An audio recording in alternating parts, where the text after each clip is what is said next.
vamos a hablar, si se quiere, de un aspecto de la prolongada crisis que vivimos que a lo mejor no ha sido tan abordado, porque hablamos mucho del impacto en el bolsillo, hablamos mucho de los salarios que no llegan o que llegan justo a fin de mes, pero evidentemente hay una situación de intranquilidad que trae esto, es una situación hasta de irritabilidad en nuestra vida cotidiana, sobre todo con la prolongación de la crisis, teniendo en cuenta que no es una situación que se ha dado en los últimos 2-3 meses, sino que esto ya viene de largo.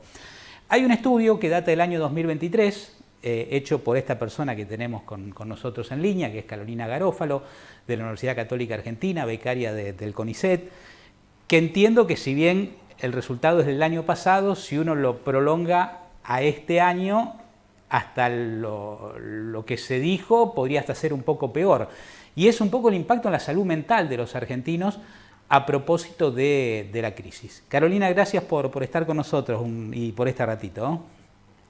¿Qué tal? Muchas gracias a ustedes por el espacio para hablar de estos temas, ¿no? Que son súper importantes. Bueno, ¿cómo se hace para medir, en principio, cómo impacta una situación de crisis prolongada en la salud mental de un grupo de población?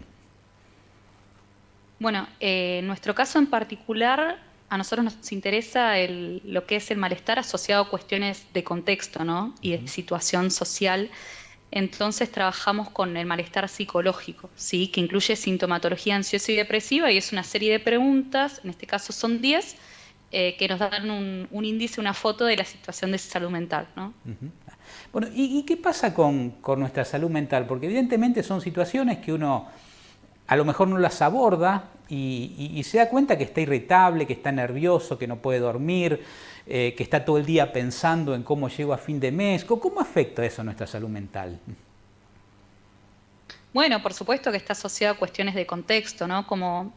Tal y como vos decías, nuestro último estudio y los últimos datos que tenemos sobre esta situación de salud mental son de 2022, que digamos, persistimos en esa situación, pero hablamos de un escenario muy adverso, muy desfavorable en términos de empleo, la pérdida de ingresos y demás.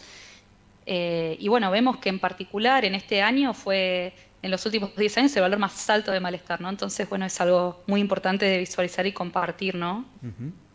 ¿Qué tan fundamental es el tema de la persistencia en el tiempo, de decir que esto pareciera no terminar nunca? Porque de hecho veníamos de la pandemia de COVID, que eso ya de por sí nos afectó de una manera, y después trae aparejado toda una situación económica. ¿Cómo es ese sostenimiento en el tiempo en cuanto a la salud mental? Tal cual, porque bueno, nosotros esperábamos también que en el año de pandemia sea el año de mayor malestar psicológico, ¿no? Por el contrario, nos encontramos que en 2022 fue el valor más alto, ¿no? 25% de argentinos adultos que viven en zonas urbanas. Entonces, bueno, lo que cuesta es como la proyección a futuro, ¿no? Yo creo que en pandemia estábamos todos como relegados, un poco presos de la enfermedad, ¿no? Cuando se visualiza la salida del contexto de pandemia es como que uno cae en la cuenta de la dificultad de proyectos o de mejorar la situación económica, poco control sobre la situación personal, ¿no? Uh-huh. Y el hecho de no ver un horizonte o una luz al final del túnel, por lo menos un grupo de población no la ve, ¿termina siendo un agravante en todo esto? A ver, para ir a una situación más concreta en este sentido, nosotros, este es un indicador que lo trabajamos hace muchos años y en este caso, por ejemplo, trabajándolo desde el año 2010, vemos que las personas de condiciones socioeconómicas más vulnerables son las que de hecho tienen mayor malestar, más síntomas de ansiedad y depresión, ¿no? Y son los grupos que muestran persistentemente carencias, ¿no? en salud mental. Uh-huh. ¿Y estos síntomas son tratados por estas personas o se los guardan en su casa? Bueno, ese es todo un tema, ¿no? Yo creo que en los últimos años se empezó a hablar mucho más de salud mental. Así que eso es algo muy valioso, que la gente lo considera como un problema y tiene mayor intención de acudir a la consulta, ¿no? Ahí entramos en otra discusión que es la facilidad del acceso a la consulta en salud mental, ¿no? Uh-huh. Ante una situación en la cual la persona siente que tiene que hacerlo. Uh-huh. Ahora, el tema está a veces en ser reticente, por ejemplo, a aceptar la posibilidad de que esto pueda ser tratado, porque dice, no, yo ¿Lo hablo con mis amigos, lo hablo con mi familia o yo me curo solo, por ejemplo? Porque la consulta no es para mí. ¿Esto puede darse también? Sí, por supuesto, eso es un clásico, pero como te decía, yo creo que en los últimos años y sobre todo desde la pandemia se empezó a visualizar y a hablar mucho más de estos temas, incluso en los medios, por eso es tan importante difundir información y estar al tanto de que hay dispositivos de atención en salud pública que uno puede acceder, que puede contactarse, eh, que bueno, hay algunas dificultades en el acceso a los turnos, que bueno, es un poco lo que mencionaba antes y lo que vemos en los datos, pero bueno, ahí se expresa nuevamente la desigualdad socioeconómica. Está. ¿Los problemas o las dificultades que generan en la salud mental desembocan en algún tipo de patología física? En general están asociadas un ida y vuelta, ¿no? Hay gente que quizás tiene algún problema de salud y por consecuencia puede no sentirse feliz, tener síntomas de ansiedad y depresión, o viceversa, quizás una persona con síntomas de ansiedad y depresión u otras patologías, por supuesto en salud mental yo me estoy enfocando en lo relacionado con el malestar psicológico, que es lo que estudiamos nosotros, pero bueno, también eso puede desembocar a no ir al médico porque no me siento bien, porque tengo una patología grave en salud mental que no me lo permite, que necesito a alguien que me acompañe y no tengo disponibilidad de un familiar o amigo que lo haga. Entonces, bueno, es como la complejidad, viste, de cada persona, pero por supuesto que sí, que están relacionadas. Y, a ver, estaba pensando esto, el hecho de tener esta incertidumbre permanente hace que muchas veces ni siquiera podamos llegar a disfrutar de algunas cuestiones que ni siquiera tienen que ver con la crisis y que bien uno podría, aunque sea aislarse por un par de minutos, un par de horas. ¿Pasa esto realmente? ¿Para aislarte, decís? Sí, sí. Sí, digo, no sé, Sí, disfrutar por supuesto. de un día de sol, ¿sí? Pero como estamos todos enloquecidos, ni siquiera nos tomamos ese trabajo de disfrutar de un día de sol, de disfrutar de nuestros hijos o de disfrutar de un domingo en el parque, pienso. Sí, obvio. Bueno, yendo más a bajándole un poco de la investigación, ¿no? Ujú. ¿A cuántas personas conocemos que sabemos que tienen algunas conductas ansiosas o están angustiados y se relegan en sus hogares porque o piensan mucho en el trabajo o en los problemas económicos y uno deja de disfrutar, la verdad, un poco vuelvo a la pandemia, pero eso es lo que pasó, ¿no? Cuando se levantaron las restricciones, mucha gente le costó salir de nuevo.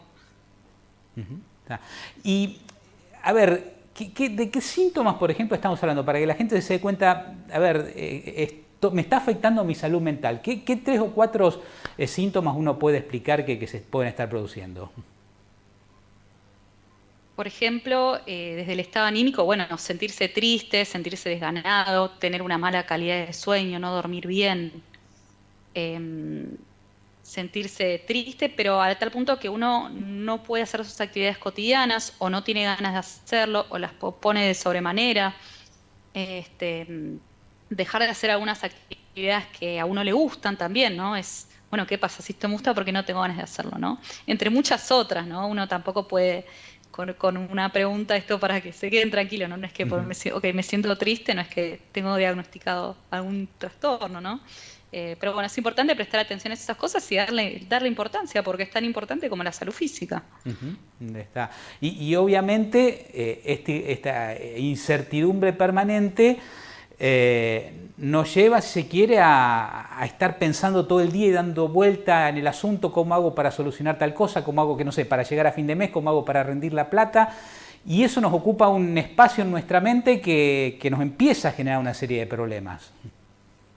Claro, sí, la complejidad del contexto y bueno, la incertidumbre actual genera mucho aumento de estos síntomas, que es lo que nosotros vemos en particular, incluso mayores a lo que fue en la pandemia, ¿no? Que también fue una situación económica compleja.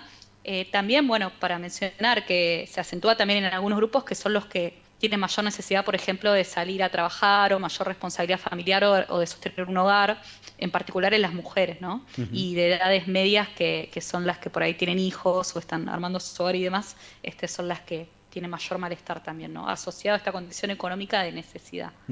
Digamos que a mayores responsabilidades en la vida cotidiana es cuando se da más la posibilidad de verse afectado, digo. Uno a lo mejor, un adolescente, no tendría ese tipo de problemas porque tendría como las situaciones más o menos resueltas en el caso de tener sus padres, por ejemplo, medianamente acomodados. Claro, a ver, pensando en las condiciones socioeconómicas, Sí. claro, por ejemplo, las mujeres tienen mayor malestar psicológico, las personas de hasta más o menos los 50 y pico de años, ¿no? La adultez media hasta los 50 y pico de años son los que tienen mayor malestar. También los que viven solos, por ejemplo, o los que no tienen una red social que por ahí pueda ayudar, tanto a nivel afectivo o a nivel económico también, ¿no? Son los Ujú. grupos más vulnerables. Sí. Durante la pandemia entiendo que pudo haber sido el encierro. Post pandemia, la causa tiene que ver básicamente con lo económico, que es lo que se va agravando en el presente. Eso es muy complejo de saber, pero es cierto que, bueno, que el año pasado, que es en el cual nosotros publicamos los datos de 2022, ¿no? Ujú. Esta situación, ¿no? Uno salía de la pandemia con la esperanza de, bueno, vuelva a la normalidad y qué sé yo, y hubo trabas de contexto que hicieron que la gente se angustie aún más. Terminó la pandemia, pero aún las dificultades económicas persisten, no puedo cumplir mis proyectos, mi vida normal no volvió al 100%, y bueno, obviamente que sí, en un contexto adverso, como sucede, ¿no? Desde la pospandemia. Ujú. Lo que un poco lo que decíamos al principio, si hoy hicieran la misma medición que hicieron en el 2022, seguramente los resultados serían incluso un poco peores. No lo sabremos hasta tener los resultados, ¿no? Pero bueno, esperamos, los invitamos en ese sentido a ver esta publicación porque es muy interesante ver cómo se comportó a lo largo de los años. Así que bueno, vemos que desde 2011 más o menos los valores están entre el 20%, ¿no? Y el 2022, 25%, una de cada cuatro personas, ¿no? Entonces estimamos que se encuentre dentro de la misma tendencia que vemos hace 10 años más o menos. Ujú, está. La última, Carolina, ¿hay estudios comparativos en otros lugares del mundo para indicarnos cómo estamos en relación justamente a otros países de la región o de Europa? La verdad que en los estudios de este tipo, que son representativos a nivel países, ¿no? O algunos estudios que se hacen en conjunto, todo lo que es relacionado a la salud mental o al estado de bienestar, ¿viste? Ha tomado más relevancia con el último tiempo. Entonces, hay algunos países que ya están estudiando esto y que bueno, le están dando mayor visibilidad a esta dimensión de la salud. Pero comparativamente no tengo conocimiento del dato, ¿viste? Comparado con otros países, como se suele decir. Si un país es más feliz que otro, ¿viste? No, es muy difícil de saber eso.